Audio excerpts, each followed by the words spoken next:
I've got the very pleasant duty of introducing David for this evening's presentation. And I was going to actually, I'll get Lyndall to just change the slides back to. I was going to tell you what various positions that David has, but it's up on the slide, so I don't actually have to do that. But you'll see from the range of positions, adjunct and honorary appointments, the great steam in which David's held in psychiatry and in health sciences around the country and overseas.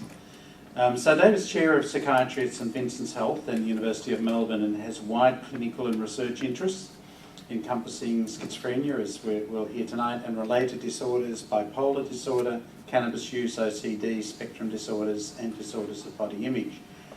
And he's published around 600 papers and chapters and 22 books. His book Marijuana and Madness, co-edited with Professor Sir Robin Murray, was the British Medical Association's Mental Health Book of the Year in 2005, and is now in its second edition. His 2015 book, Schizophrenia, co-authored with Peter Buckley from the US, was highly commended in the British Medical Association's medical book competition. And David, apart from the other positions and a lot of other projects, is also a chief investigator with a couple of our Psycho-cardiology network members, David Thompson and Chantal Ski from ACU, on the research program Translating Research, Integrated Public Health Outcomes and Delivery, the tripod study, evaluating an optimal health program across three of the most significant contributors to disease burden: diabetes, chronic kidney disease and stroke. And as if that wasn't enough to do, David also has other interests, like music, literature, theatre and art, and currently undertaking in his copious spare time a diploma in the history of art. So, great pleasure to introduce David for tonight's presentation.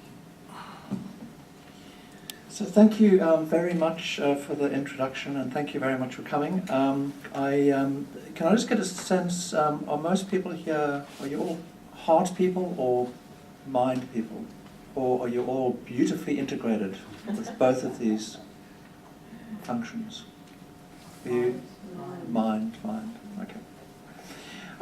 So what I'm going to do is to talk to you about the cardiac aspects of this disorder, which we call schizophrenia.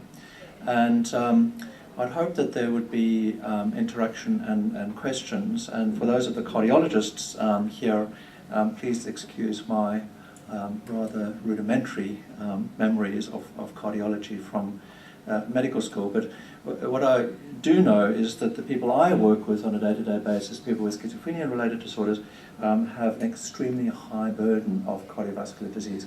And partly, regrettably, that's because we do things to them in terms of prescription of certain medications, which, albeit might be quite helpful for some of their psychiatric problems, are not so good for them in terms of their cardiovascular risk profile.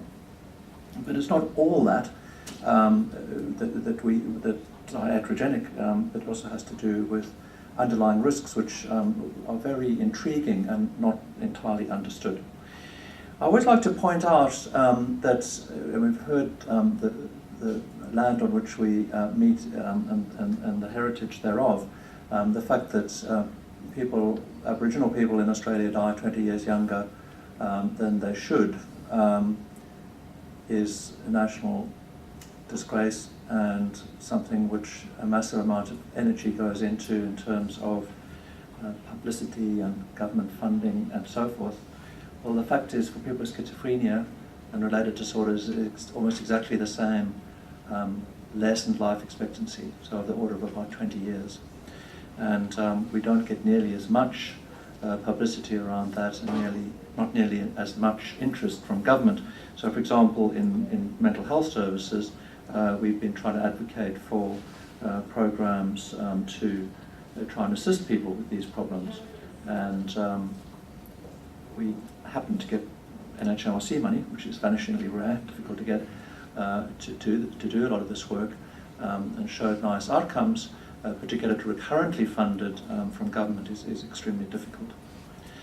The other thing is, if you think about that statistic about 20 years early death, people always say, well, what happens to people with schizophrenia-related disorders? Well, of course, there's high rates of suicide. Well, yes, there are, and of course, suicide is an absolutely awful, tragic outcome. But if you look at the variance in terms of that 20 years, the vast majority of that, about 67 to 70%, depending on the modelling, is due to cardiovascular death. It's a relatively small proportion, then about a third. So obviously, it's a big issue, but it's numerically relatively rare. Is suicide. You'll hear there's a lot of energy going into suicide reduction. Yes, very important, great, but we'd really like to see those sorts of energies matched with this particular problem. And the scary thing about it is that this excess in early death is not changing very much. If anything, it's getting worse and not better, while longevity amongst the general population is going up and up. So this just gives the size of the relative effect. So suicide, accidental deaths are very much higher in terms of numbers, in terms of relative risk, but still relatively rare events. And if you put all the cardiovascular risks together, they are much outweigh this in terms of the attributable risk. I've put up a list here of causes of death in schizophrenia. As you can see there, cardiovascular, a big item, diabetes, also a very big item, and of course these work together. There's an interesting aside about this, is that the people, does anybody know which disease or disorder do people with schizophrenia practically never get? Well, rheumatoid arthritis, weirdly. And exactly why that is the case is not fully understood, but we're interested in the genetic underpinnings of these disorders, and the biggest effect gene in schizophrenia, there's about 107 genes, by the way, coding for schizophrenia. The biggest effect gene is on chromosome 6 near the histocompatibility group of genes. So there's interest in whether this might be also partly related to the fact that they seem to be protected from rheumatoid arthritis. That's just a slight aside. But you can imagine being spared rheumatoid arthritis, however difficult rheumatoid arthritis can be, doesn't really make you feel much better if you have schizophrenia, because you're at risk for practically everything else in the whole world. And the big risk actually is under treatment. So if you look at all of these, and we've shown this in Australian studies as well, there's a massive gap in terms of the risk and the morbidity and the mortality, and a very high rate of under-treatment. So this is from a slightly old slide, but slightly old data from the States, but it gives a reasonable sort of overview about these risks. So here you can see all of these modifiable risk factors. Now, I've talked about modifiable risk factors because my sense of it and the literature would seem to support that there are underlying not modifiable risk factors as well. So if you look at the rates of diabetes, for example, amongst people with schizophrenia, and obesity and so forth, they actually antedate the advent of antipsychotics, for example, so it's not all due to antipsychotics. Some of it's lifestyle, etc., etc., etc. But my bet is that something about the genes which code for schizophrenia also code for some of the cardiovascular risk factors. This is not well worked out yet. So elevated total cholesterol, high blood pressure, cigarette smoking, and that's a particular issue which we'll talk a little bit about, obesity and overweight, sedentary lifestyle, and diabetes. You can see that these are all elevated in risk, and some of them are increasing even more. For example, diabetes, we've just done a big Australian study called the Study of High Impact Psychosis, where the rate of diabetes was about 20%, and a lot of people undertreated or not treated for their diabetes. What is also interesting in the study of high impact psychosis about the diabetes risk was and in fact a lot of these risks, they tend to start very early. So if you look at the curves, age curves for the onset of these risks, they start very early on in the disease course of schizophrenia, saying that we really got to try and intervene very early. And as you know from the framing of studies and other studies, these are additive in terms of their cardiovascular risk. So we did some work at one time with a group at Monash, called Komisarov and others, looking at the issues related to obesity. This is in the general population, not in people with schizophrenia. And you probably remember this fat bomb report and how we were the fattest nation on earth. In fact, we're not the fattest nation on earth, but we almost are. And a lot of that, of course, has to do with diet, exercise, and so forth. But the risks amongst people of obesity amongst people with schizophrenia are very much higher. You'll be aware of how we characterize obesity, and also, of course, that there's this increased risk of all of these disorders which go along with the increased risk. I'll just point out here, arthritis, this refers to rheumatoid arthritis, it's not to rheumatoid arthritis, but to osteoarthritis for reasons which are pretty obvious. And the other thing is stigma. So of all of the clinicians within medicine, psychiatrists are probably the most stigmatized, and there's actually evidence to support this, that they've done studies asking medical students whether they've heard nasty things about comments from surgeons and people like that about any other colleague, and the most likely to be vilified by our colleagues are we poor psychiatrists. But you know, we can feel sad about that. Of course, we understand all the surgeons and their underlying issues, which makes them project all their inadequacies onto us, and we're happy to wear that. But for people with these disorders, it's very, very, very difficult. And we talk about, you know, we're deinstitutionalized and people are living in the community and all of that, but people are still very stigmatized. And also the work we did with people living with obesity, in the general population, people with obesity are very stigmatized as well. And biggest source of stigma actually for people with obesity are doctors. So they get all these very negative messages, especially from anaesthetists. Anyway, I won't say anything more about different discipline groups. But if you can think, then you're living with both the stigma of obesity and the stigma of a mental health problem, you can understand why this is a massive problem and a very big reason for non-adherence with medication, weight gain. So the rates of obesity and schizophrenia are really high, and as I said, these are complex issues driven partly, I think, by genetic underpinnings, partly by diet, partly by lifestyle, and partly also, unfortunately, by medications. So you'll be aware that we have groups of different medications which we group under labels of typical or atypical antipsychotics. The more recent atypical medications, drugs like olanzapine, are very effective medications but have a very high burden of weight gain associated with them. So these are data, 10-week data, and remember, when we're treating people with schizophrenia, we're generally looking at very long-term treatments.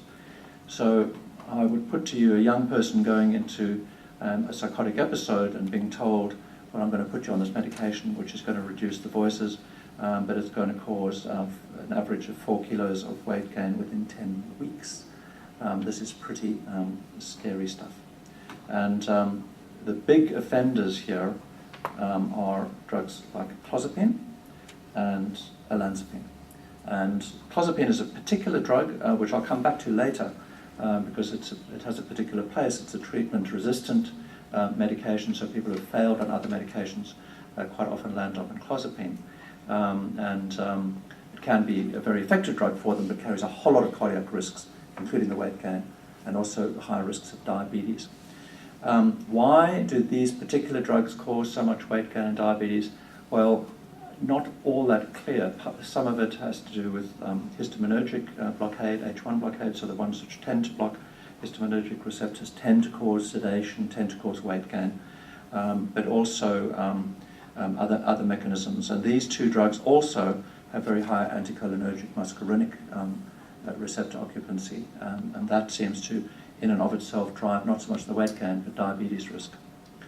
Of course, we also have other drugs which we tend to use, so sodium valproate, which is an anticonvulsant, is also used for bipolar disorder quite often, and that also causes weight gain. And I think it's a particularly difficult drug and causes particular problems in young women. I always say to our clinicians, unless you absolutely have to use it in a young woman, because it carries a very high risk of weight gain. Polycystic ovarian syndrome is a risk as well, and also it's hugely teratogenic. So the estimates are that about 50% of kids born of a woman who's taken valproate will have some, albeit very subtle, cognitive or neurological problems, and sometimes it can be extreme, like spina bifida. Also associated with weight gain and different mechanisms. So you can put all of these things together and you can understand why this is a really big problem. And what can we do about it? Well, we've got to warn people. People often say, oh, well, if we warn people, they're not going to take their medication. But actually, it's blindingly obvious that you have to warn people, and you have to try and institute the diet and exercise regime early. It's much easier to not gain weight rather than lose weight once you've gained it. We are also very keen on monitoring. So in our service at St. Vincent's, we put in a lot of monitoring systems. And it was very interesting to me because when I first went, to my embarrassment, to our clinic and started to say, well, we've got to monitor, and I thought I would try and be a proper doctor, and do it as well. So I said, get on the scales, and the patient got on the scales, and I realized they didn't weigh, they didn't measure people who were over 100 kilos, it was completely ridiculous. And then I said, oh, I'll do your blood pressure, and we didn't have the blood pressure cuffs which would go around the girth of the arm, and so we actually had to go back and buy all these equipment. It sounds absurd, but it's true life. So we did a lot of that, and then we had this big battle about whose job it is, and of course,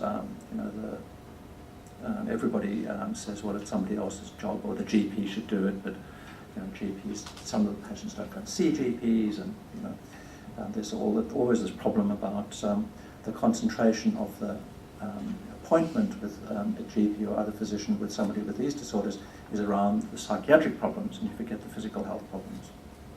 So a real battle, and eventually and then people just said, we don't know what to do, and we don't know how to interpret the results, and we don't know what they have to do when we get certain results. Eventually we got quite good rates, about 70% adherence to our guidelines, which include abdominal girth, weights and blood pressure, and measurement of bloods, which actually that's done quite well. But the one thing which was pathetically done was abdominal girth. And this wasn't because we didn't have equipment, because I got tape measures and gave every single clinician a tape measure, and only about 7% of patients had their abdominal girth done. So we were really interested in this, and we did then a survey of we've got about 4,000 psychiatrists in Australia. We did a big national survey, got about 1,000 responses, which is quite good for that sort of survey, and it was very intriguing because some of our colleagues in psychiatry, although they're medically trained, said, well, actually, we don't touch our patients. Now, it's okay, if that's the attitude, but you've got to make sure somebody is, and somebody is measuring these things. So it was a really big drive now to do this, and to do this much better. Of course, it's not just about measurement. When I know you've kindly said to me you're going to get up and leave halfway through, and when you get up and leave, I'm going to interpret that I've said something to offend you in particular. I'm a very sensitive person. If you stay till the end at 10 o'clock this evening, I'm going to think I'm totally wonderful. So you could make me feel really good by just staying forever. But I won't make my next meeting feel good. You see, another thing is more important. Okay, so what can we do? Well, measurement is all very well, but it's a bit like, if you're measuring the pulse, and the pulse goes from 100 down to 80, down to 60, down to 40, down to 20, and the patient's dead, and you've recorded it beautifully, the patient's still jolly dead. So you need to do something about it. And this is a very big gap, and people partly because they don't know what to do, and secondly, not services available. For example, dietitians, I think, any dietitians here? Yeah, well, they're wonderful. They've got the people who work with mental health patients, it's really useful them being trained specifically around mental health issues, because there's ways of speaking to people with mental health problems, which I think some of them get beautifully, and it can be very, very effective. But to actually get access to these people, it's quite expensive. We don't have them in our clinics. You've got to make separate appointments. So to actually follow through on the response to the monitoring is a very, very big gap. But it has been shown, and we've had a number of big studies now looking at this, along with colleagues at Alfred and at in Newcastle and in Sydney, that you actually can have an impact on this. It's not very big though. It's the matter of maybe 4 or 5 kilos, so it's not massive. So we quite often then resort to various other medications. Now we're landing up in polypharmacy, of course, and you've got drug-drug interactions and all of these things, and adherence issues we already have.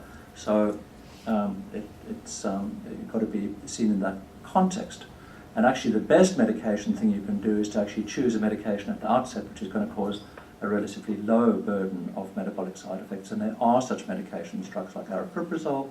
There's a new antipsychotic called lurasidone. These are drugs which have much lower burden of cardiovascular side effects. So I think I'm always saying to our psychiatrists, choose in the short term the drug you're going to use in the long term. Now, unfortunately, people all too often get put on olanzapine first line, partly because it's very easy to use, partly because it's quite sedating and you want to sedate people initially. But people go out of hospital on olanzapine and it's never switched, and they just get this massive problem. And I always say, being dead, not a good outcome. Yes, you don't hear voices, well, you might hear celestial voices in heaven, but it's not, it's not pretty.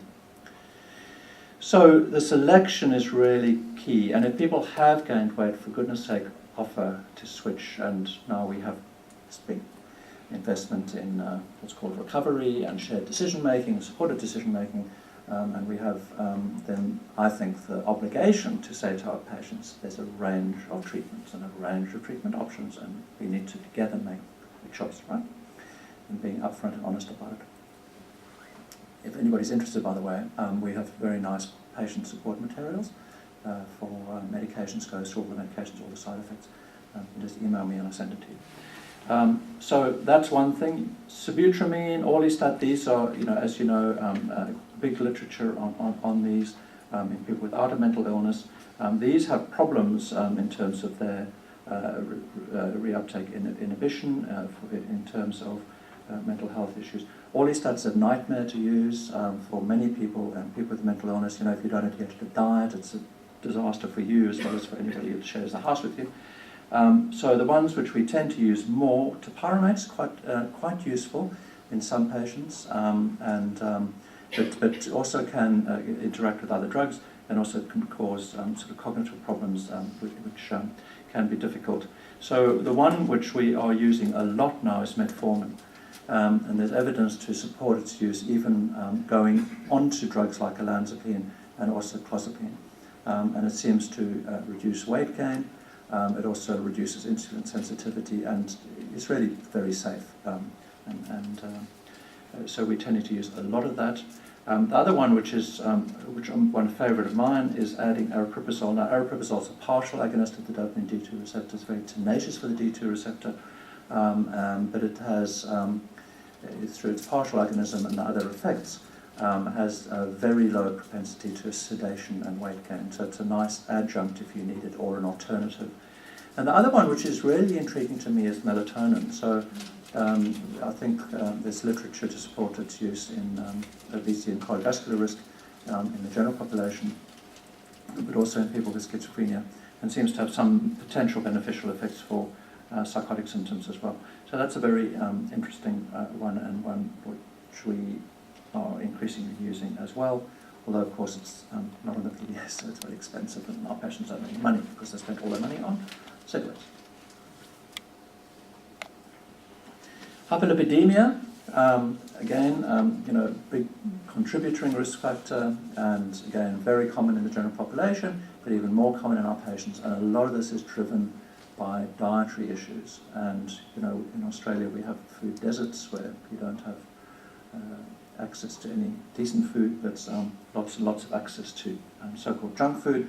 And this is also perpetuated by some of the medications we use. So olanzapine, for example, if you speak to people on olanzapine, they'll say, I just crave essentially junk food and high carbohydrate food. And it's very difficult to satiate, because some of the effect of these drugs is actually to block the satiety center, so you just never get satiated. The other thing is, in terms of the stigma, it's not stigma just from the general population, it's also from our disciplines, our allied disciplines, that if you are certainly from the States, that it's much less likely, if you have schizophrenia, to have your lipids monitored or to receive a lipid-lowering drug. I mean, here in a lot of other countries, people dish out Lipitor and other drugs with gay abandon, but if you have schizophrenia, you're less likely to be prescribed it. And also, as an aside, if you have a myocardial infarct, in the States at least, and you land up in emergency room, as they call it there, your chance of have cardiac catheterization is about half. Somebody with schizophrenia. So there's all of these things which are really concerning, and means we need to advocate for our patients as well. As you know, statins can be effective, they're underused, and need to be advocated for more. But we also need to look at what we do sometimes to increase cardiovascular risk through these agents. So phenothiazines, which are the old drugs like chlorpromazine, and the diabenzodiazepines are already picked out, olanzapine and clozapine, but also you can add into that quetiapine, and these all increase triglycerides and decrease HDL. And it happened very quickly. And it's not just weight gain. People think, oh, well, they gain weight and then their lipids go up. It's not like that. People gain, their LDL goes up very quickly after weeks. So again, what do we do? Well, we screen for risk factors. It's a very interesting thing, though, because we tend not to ask so much in psychiatry, at least. We're always very keen on asking about the family history of mental health problems, but we're not so good at the family history of non-mental health problems. And even then, it can be slightly misleading. I'll just skip ahead to diabetes. I always thought if you screen for a family history of diabetes and you don't have a family history of diabetes, then probably it's safer to use a medication which might increase the risk of diabetes. We showed from the study of high-impact psychosis, opposite. So if you don't have a history of diabetes, the risk of getting diabetes on an atypical antipsychotic is higher than if you have a family history, which is very worrying because it's counterintuitive, but it's also worrying in terms of the way we used to teach these things. So everybody's at risk, but some people are more at risk, obviously. So again, monitoring, advice about diet and lifestyle, and the use of statins. Now, does anybody know what these are? When I first moved to, I remember when the first of these stores opened, and I went up to, it opened at Sydney Airport. As we know, Sydney is the den of vice. And we went up, I went up on a plane, and came back, and I was sitting next to a woman who booked a seat next to her just for the Krispy Kreme donuts. And I said, why do you have to have, multiple boxes? And she said, I've got 4 sons at home, and each of them has to have a box to themselves with every different variant of Krispy Kreme donuts. Look at them sitting there. They look quite innocent. Is anybody eating one? You can't eat one, because you have to eat a whole box. And they each come, with 198 calories. So, but, this is just one of, as you know, the food industry is incredibly powerful. We've done a whole lot of other work on diet. For example, if you use a Mediterranean diet, which I know the cardiologists love, and it's very good for cardiovascular risk, it's also really good for mental health. So we've shown now if you give a Mediterranean diet to people with depression and they're on antidepressants, their depression scores drop away much more rapidly and lastingly if they're on Mediterranean diet as well. And there's all this evidence, for example, the Sun cohort from Spain, showing if you adhere to a Mediterranean diet, you're rather happier. So it's, again, what we're trying to push with people. This sort of audience doesn't need to be reminded about the criteria for diabetes, and also the very high problems associated with diabetes, type 2 diabetes, and the risks. One of the things I'll just point out, though, is that the medications which we use affect these risks in a number of different ways. Appetite, and I've talked about that already, this reduction in the satiety centre. Alterations also in ghrelin and leptin, by the way. Alteration of fat distribution, so abdominal obesity, carrying high risk of diabetes, decrease of activity through sedation, and also interference with the insulin cascade. So there's evidence that the antimuscarinic effects, as I said earlier, of some of the drugs like olanzapine and clozapine in particular add to the risk. And you all know the problems associated with diabetes and the very high morbidities which accrue. And if you think about it, if you have schizophrenia and you have psychotic symptoms and you have some cognitive impairment and you have ambivalence at least towards medication in the first place, and suddenly your medication is giving you a side effect which your doctor says, well, you have to take extra medications about, you would think maybe your adherence is not going to be brilliant. So these are real problems. Interestingly, though, the rates of elevated diabetes antedates the advent of antipsychotics. 1953, chlorpromazine came on the market, and that does increase your risk of diabetes. But even before that, there were reports of elevated rates of diabetes. Really problematic with diabenzodiazepines. Now, let's give you a little snapshot. So clozapine, which as I said is a unique drug for schizophrenia in people who have failed to respond to other medications. David Henderson in the States did a nice study of 101 people on clozapine, starting on clozapine. By the end of 5 years, a third of them had new onset diabetes. So this is a very, very, very big signal. Also happens with olanzapine. In fact, olanzapine, I don't know if has anybody worked in Japan. Japan is an interesting surveillance system, very fastidious. When a new drug is on the market during the phase after its introduction, it's not just reported post-marketing surveillance like ours. The physicians are obligated to ask the patient about any problems, and also they're very fastidious about deaths and monitoring any relationship to new medications. So when olanzapine was introduced, there were a whole lot of DKA deaths, and the drug was withdrawn in Japan completely for a while because of that. I can get it now. There are massive civil suits in the States against Eli Lilly, who manufacture olanzapine. So again, what do we do about it? Well, risk assessment, family history, as I said, not always going the way we expect. Looking at risk of obesity. We do fasting glucose. It can be quite difficult to get people to go for a fasting glucose, and a lot of our patients have sleep pattern where they go to bed late and wake up late, and getting them to go to have bloods taken can be tricky. But anyway, we try and advise about diet and exercise, and then being aware of these particular risk groups. And then, the strategies which I've already spoken about. So the other, big ticket item in terms of cardiovascular risk here is cigarette smoking, and that really interests me. So when we looked at the study of high impact psychosis, about 60% of people with broadly defined psychotic disorders were cigarette smokers, regular smokers, and in most studies, people with schizophrenia, it's 70 to 80%. It's very unusual to find somebody with schizophrenia without smoking, who doesn't smoke.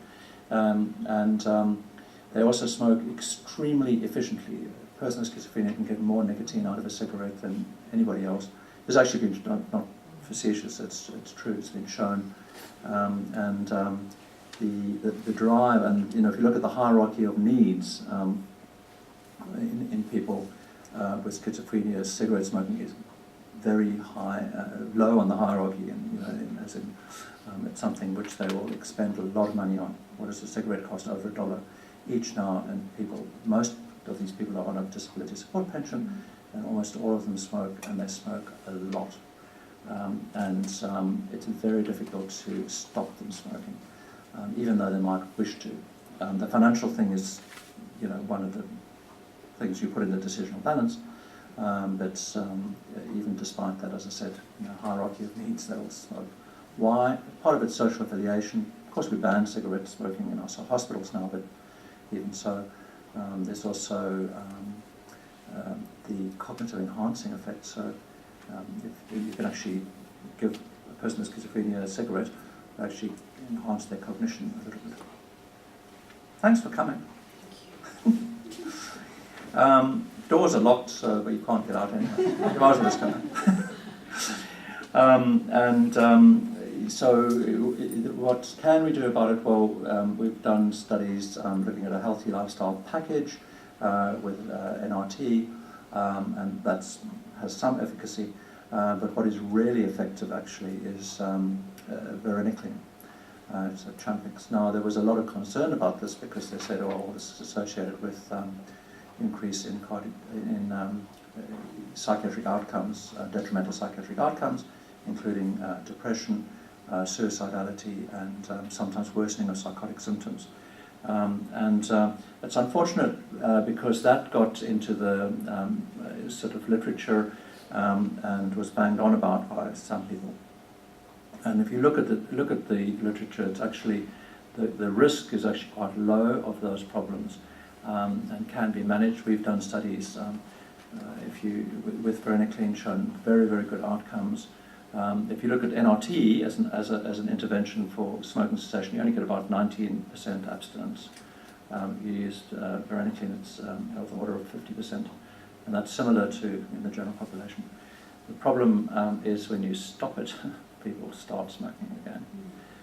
But I had, in our study, quite a lot of the patients I knew well, and they said this completely knocks the socks off NRT. All of them had been through numerous courses of NRT, and it usually just carried on smoking, even with about 49 patches on. So the issue I think there is to be not scared about using varenicline. The big Eagles, I'm sure you know about the Eagles study. It's this massive study with 4 arms looking at NRT versus varenicline versus placebo versus bupropion, and showed really similar rates of psychiatric outcomes. That's not to say you shouldn't warn people, because coming off cigarettes is tough in itself, because it's hugely addictive, as you know, so sleep disturbance and mood disturbance and everything else happens, and it does happen with varenicline, but it can be managed. So what about other aspects of the heart, coming to that specifically? We know, of course, that a lot of the drugs we use cause tachycardia, a lot of them cause postural hypertension, and these are usually relatively manageable. But there are concerns about cardiac conduction. As you know, we measure this thing called the QTC interval. And when you get prolongation of the QTC interval above about 500, you have potential for sudden death. So we were very worried about certain medications because they prolong the QTC interval. And the biggest offender actually is a drug called thyroidazine. Thyroidazine used to be used by the bucketful in psychiatric patients, and then I think this is a bit of what has driven this spooking of thyroidazine and the withdrawal from the market of thyroidazine, and also concerns about droperidol in particular, has been the pharmaceutical industry wanting their drugs taken up. So they went on this big spooking campaign about these other drugs. Thyroidazine, as I said, is no longer available, but it would increase your QTC interval by about 35 milliseconds on average. There was a very big campaign by Eli Lilly in particular against this drug called ziprasidone. Ziprasidone is actually a competitor drug which doesn't have very big market share, partly because Eli Lilly and others were very effective at spooking clinicians about its use because they said it prolongs the QTC interval. They didn't point out that the rate of weight gain associated with ziprasidone is much, much, much less than olanzapine. And actually, the relative increase in QTC is not unmanageable mostly. So it's an interesting aside about how the market can move things. But what we advocate then is at baseline to do an ECG anyway, and obviously if the QTC is prolonged, then you would obviously be very judicious about the medications you would use. Droperidol is an interesting one because there was again a big concern about this and saying, oh, they've had all these cardiac deaths from droperidol. Actually, a lot of that was people who were receiving massive intravenous boluses of this stuff, and usually I'm increasingly concerned about this use of the term old because I've redefined middle age as 70. So old is like about 105 in intensive care with pre-existing cardiac conditions and getting massive intravenous boluses of this stuff. If you look at the psychiatric literature, the risks associated with droperidol in terms of cardiac events at least is relatively modest. And now that we're seeing this massive upsurge in the use of crystal meth, ice, we're actually resorting again to using droperidol as an effective medication for that. So I'm just wondering how long I'll carry on talking for. Maybe another 20 minutes and we'll have some supper and discussion. I hope it's jolly healthy food. I remember giving this talk once and they had all this fried food and stuff, and then they were bringing out dessert, and I remember the dessert chef like glaring at me in the kitchen. Anyway, they came up with a lot of fruit. What I've said is that these are very big problems and often undetected and undertreated, and so we all need to be advocating for this and for our patients.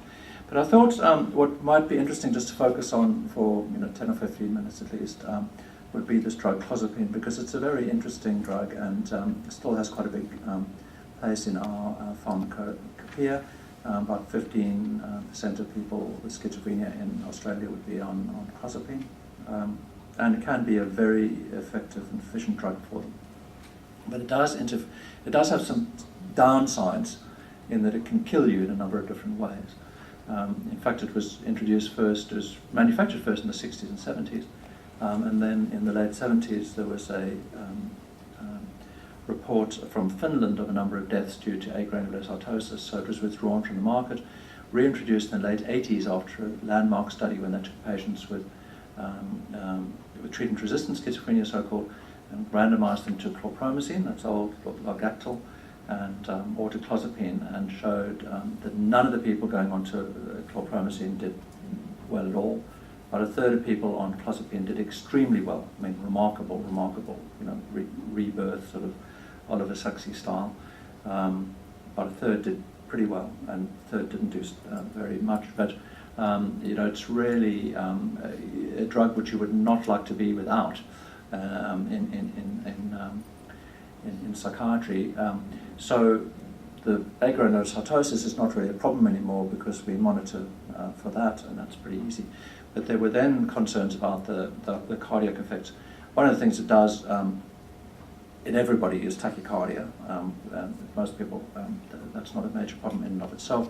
And it's not a massive effect on QTC interval, but there's a real concern about cardiomyopathy and myocarditis.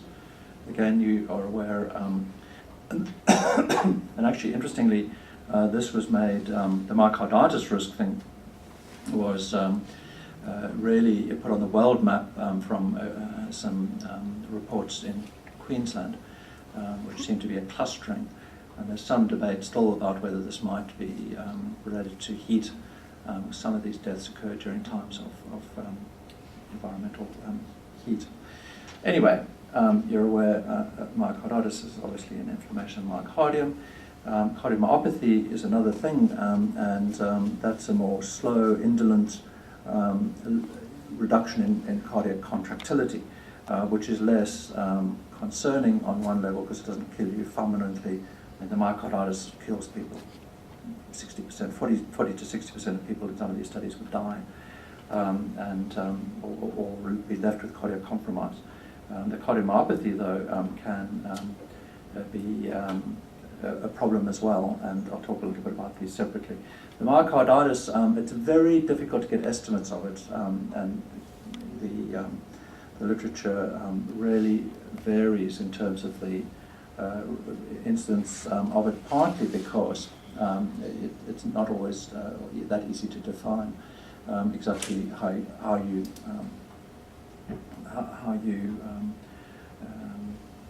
define it, and that varies from study to study. But when it's obvious, it's jolly obvious, and you get all the sort of changes you would expect in terms of ECG changes, the rise in CK and troponin and so forth. But there's a wide spectrum of presentations. As I say, when it's obvious, it's jolly obvious. It mostly, and this is the cardiomyopathy, so again, the rates of cardiomyopathy are not all that well defined, partly because we don't have great big prospective studies, and I'll show you why shortly. But you certainly can get an increase. You can get cardiomyopathy if you're on clozapine. It's not just clozapine, but it seems to be higher on clozapine. But of course, a lot of these people have other risk factors: obesity, hypertension, and alcohol abuse. And all of these can cause cardiomyopathies as well.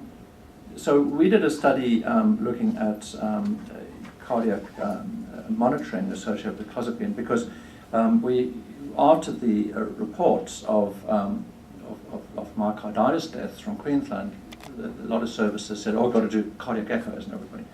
And cardiac echoes are not, cheap. They're not wildly expensive either, but they're not cheap.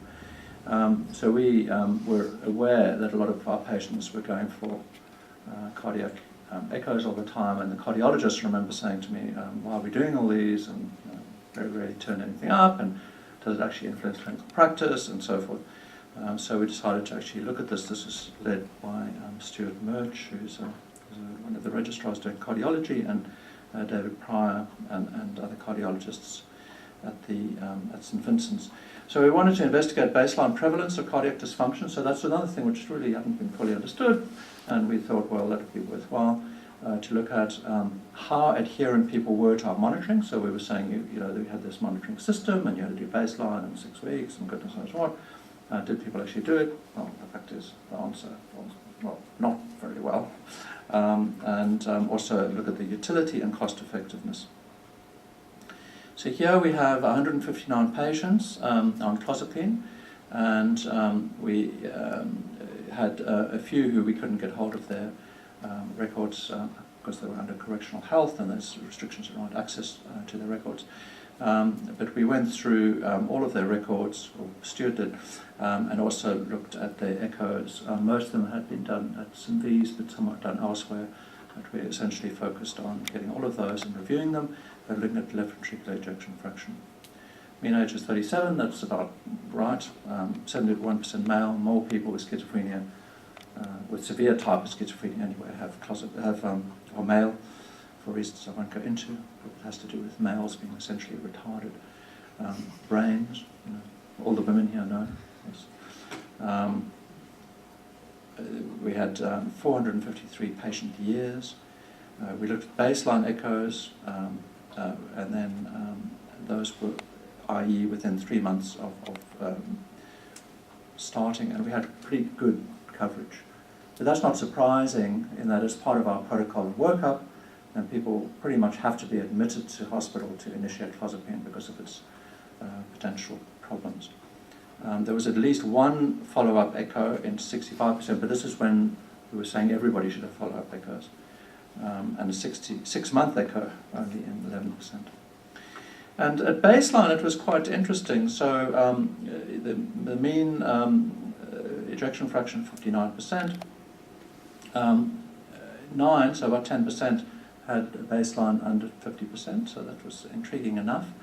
And 27% ceased clozapine, mostly because of non-adherence and so forth. 3 for probable myocarditis, and 1 for worsening left ventricular ejection fraction. So this is the myocarditis issue.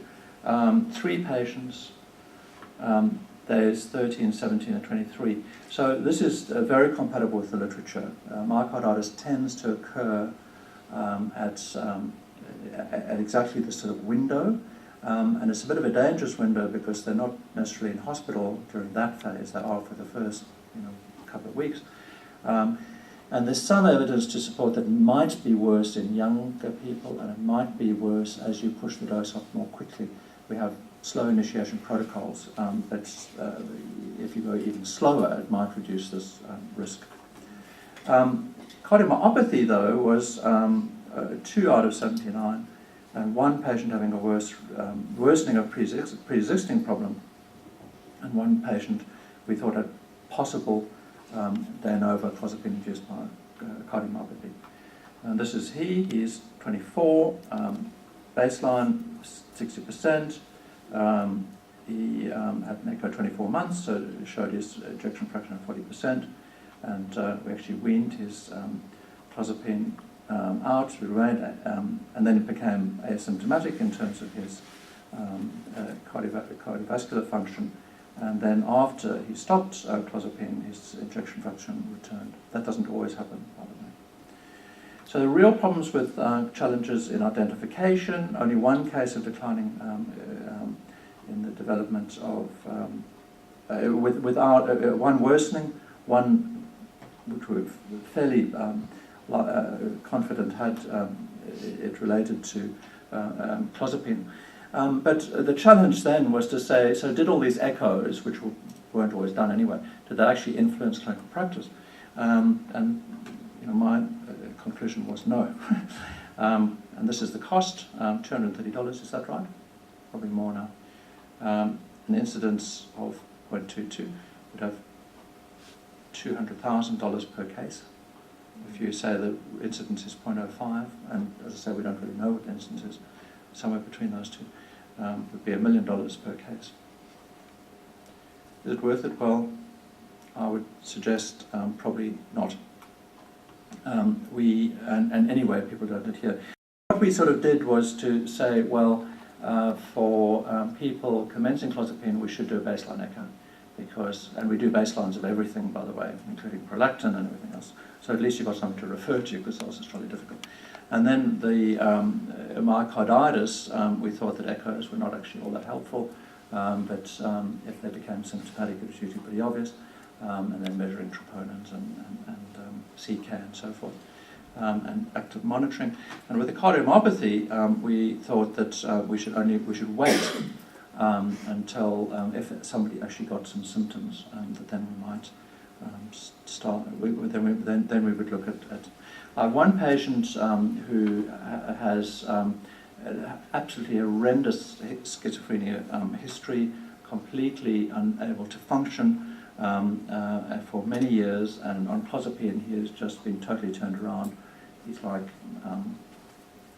he did a university course, he's working now full time, in fact I saw him today, and he unfortunately does have some cardiac compromise, so his ejection fractions under 50, and he gets a bit puffed when he walks, but it's been very stable over time, and compared to how he was in terms of being totally unable to function, he has elected, as we have supported him to continue his clozapine with annual monitoring. So this is all published, and the outcomes, I'll be interested to see what you guys, and especially cardiologists, think about this. I won't go on to, I've got another slide set after this, but I thought I'd rather have some discussion, and I'm very interested to be challenged. Thank you very much.